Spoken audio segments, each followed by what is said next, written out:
press conference. Thank you for being here, everyone. So for us in Hankook Tire, it is the last weekend of the season 9, our first season of Generation 3. And we would like to take the opportunity to tell you a little bit about our view of the past season. Probably a little bit outlook for the near future, and in this regard I would like to ask Manfred Sandbichler. He's our motorsport director for Europe and also Formula E. And Manfred, can you probably give us a little bit overview of the past season from your perspective? So, good afternoon everybody. First of all, thanks for being here, and it's also a pleasure for me to be here and to give you a small review about the first season in Formula E.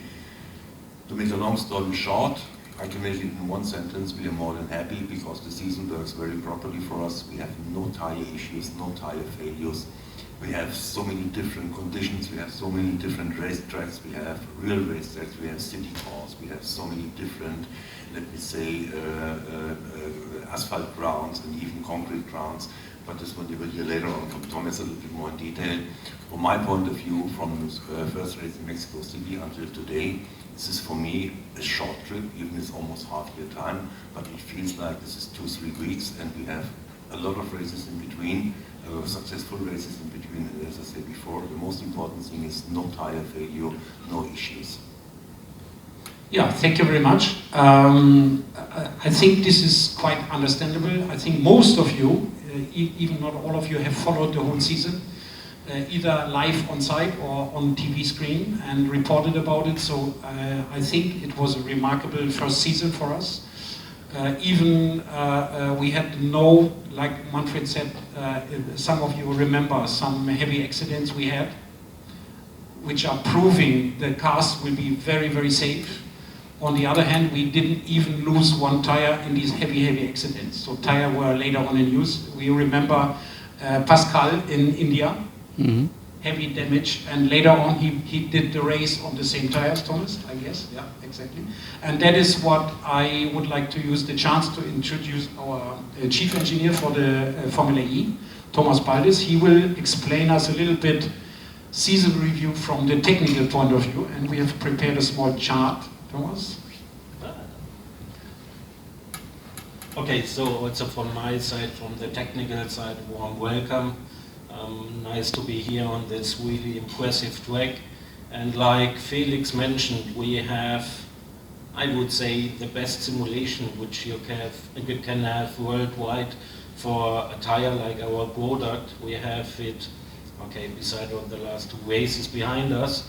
And we have seen really different, like you can see, 8-degree temperatures like in Mexico City last or 2 weeks before. We had the heat in Rome, 65 degree. We had high humidity tracks in Jakarta, but also in Rome. We had humidities more than 60 degree. We had rain in Berlin. We had not a single puncture. This is not completely correct for sure. We had damages due to any contacts or any accidents, but no product-related damage during the first season with this product. And okay, high level of grip, the best possible grip which we can offer with this product, we gave on all those conditions. And for me, it's like also Felix and Manfred even said, it's a really successful year. It's our first year, and it's also something like an adventure because you cannot really simulate it completely. You have city circuits where you are not able to go for a test. It's not like with a standard slick which you can simulate at Nürburgring, at Barcelona or whatever, and this you can't do here. So you have to wait for the event, like here in London, because how you want to simulate it. We have here a hall where inside are different light, so ambient conditions. We have a concrete which is shaved. We have outside up to 7-8 different tarmac types. We have outside sun, we have rain, we have everything. and this you cannot simulate. So therefore I would say we all together, we can also be proud of our product, because first season from the technical side was really successful. Yeah, thank you, Thomas. And also it's my pleasure to welcome Benoit Trédoyer. He is the Formula E and FIA test driver for these tires. So he has helped tremendously to develop the tires and give the feedback to the engineers during the development phase. Benoit, can you give us a little bit insight about the challenges you guys had during the development of the tires, and if the tires fulfilled what you wanted them to do? Yeah, of course, it was very tricky to develop the tires for all these conditions, because we knew what was the target, and you can have only one set of tire when you cannot have a wet and slick or whatever. You need to make a tire who fit to every condition, every temperature. So that was very demanding, and you have to do compromise for sure. For sure, we could have got a better tire in a wet condition, but that would have been compromised the dry, etc., warm up, and that was tricky to choose. And I think the result we have this year are really good, as we can see that there was no puncture, which is very important as well. And it's all these things that the driver, in terms of development, we are not thinking, but the technical stuff are thinking also about.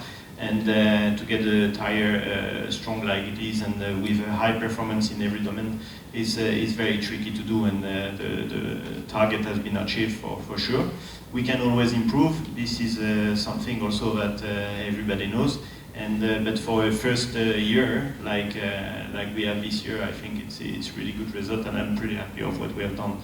You will always hear complaints, because we are racing. It's a competition, and of course nobody is always. We never see everybody is happy about what we are doing, but it's true in the tires in the car, and you will see in every domain engine.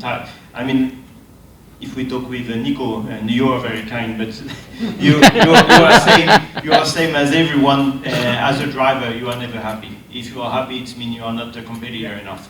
So you will always find drivers who complain. But I can tell you the result we had this year with these tires and with the car are really good.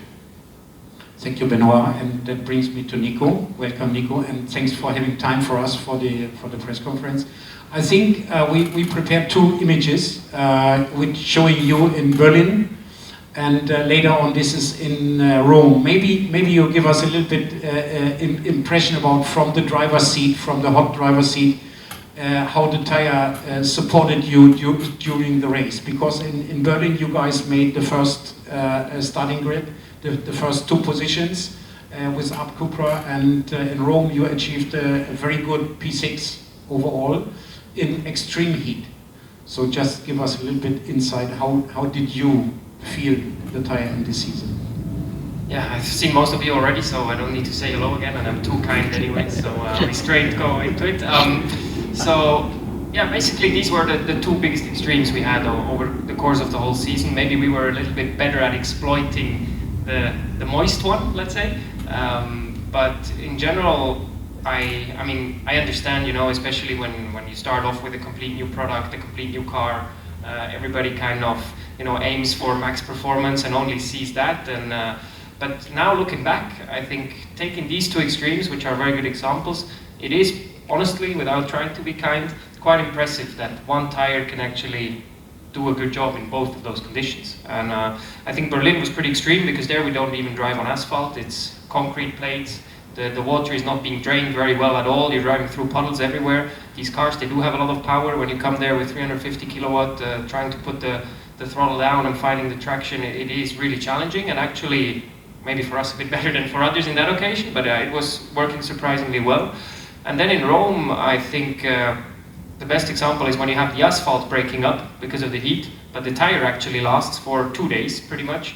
It's also a testament. I think yeah, we've never really had to worry about tire wear, which is also a thing. You know, we have a limited amount of tire available for every weekend, and especially for double headers, you have a bit of strategy you can use on that.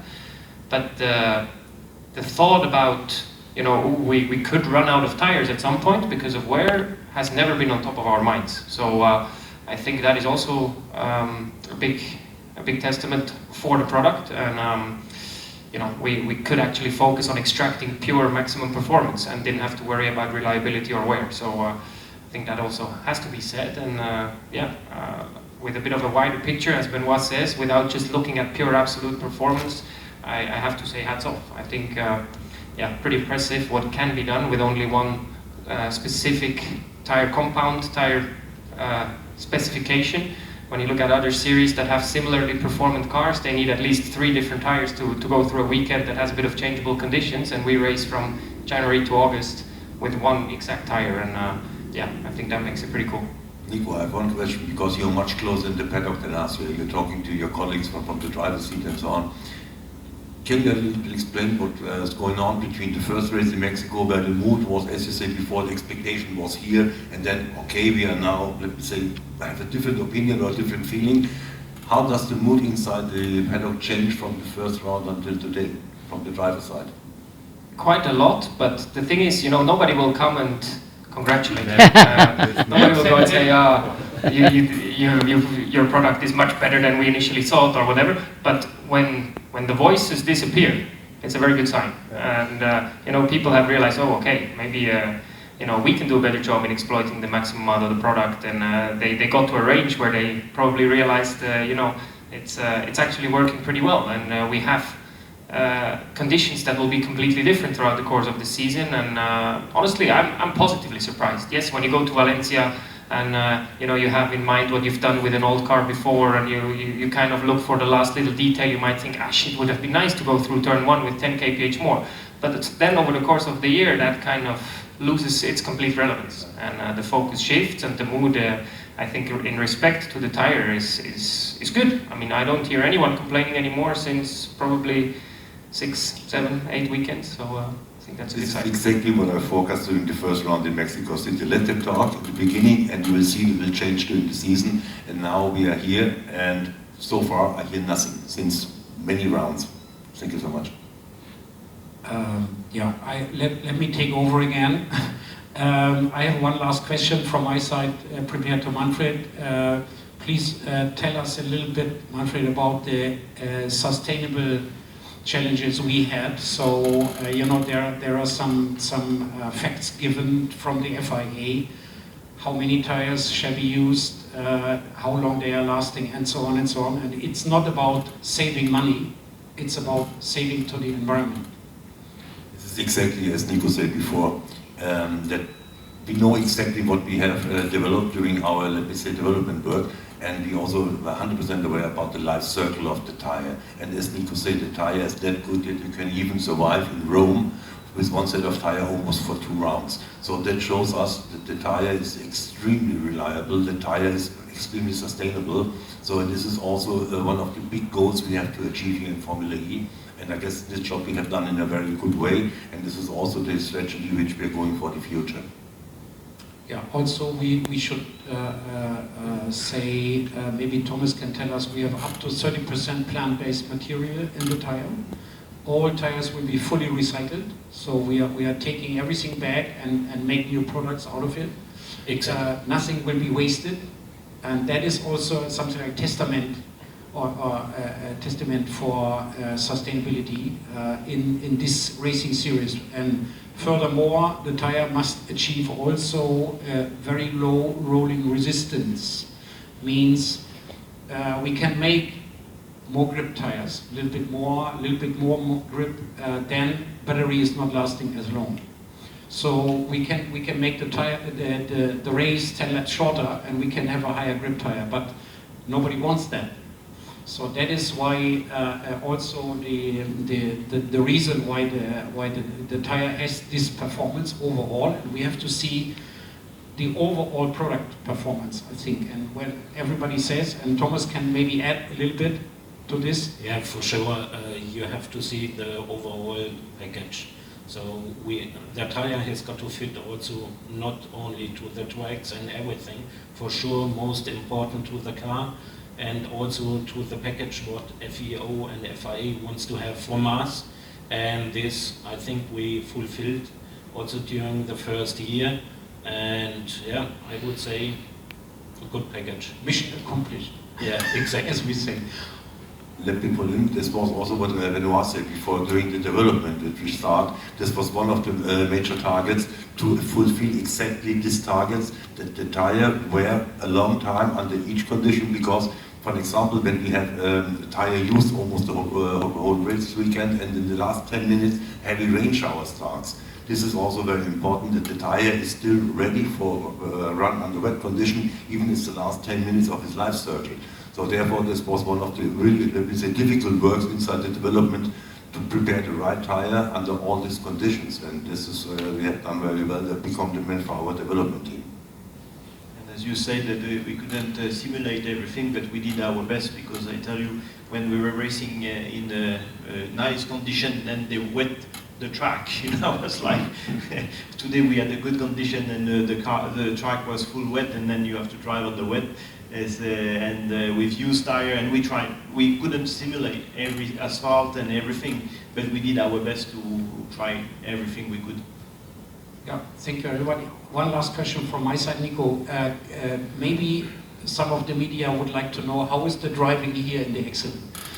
You have driven some 20 minutes ago for some laps. Can you give us a little bit insight about the surface and everything, because it's very special.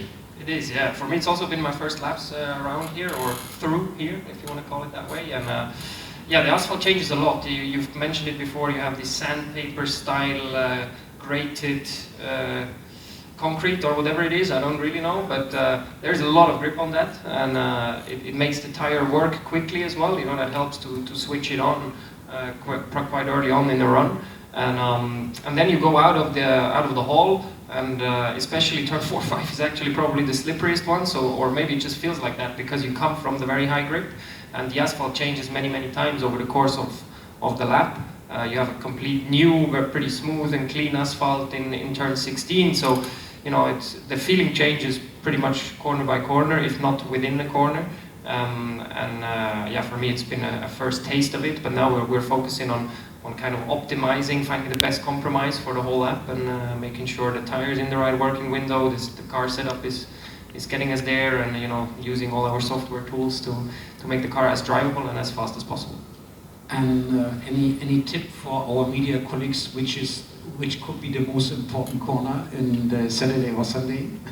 Well, I think where you can gain or lose a lot of lap time is going into turn 16. There's, you know, the bumpiest part of the track. The cars are bottoming out in 14. It's flat out, but I'm not sure if it will be flat out when you go side by side through there. So that will be pretty exciting in the race, I guess.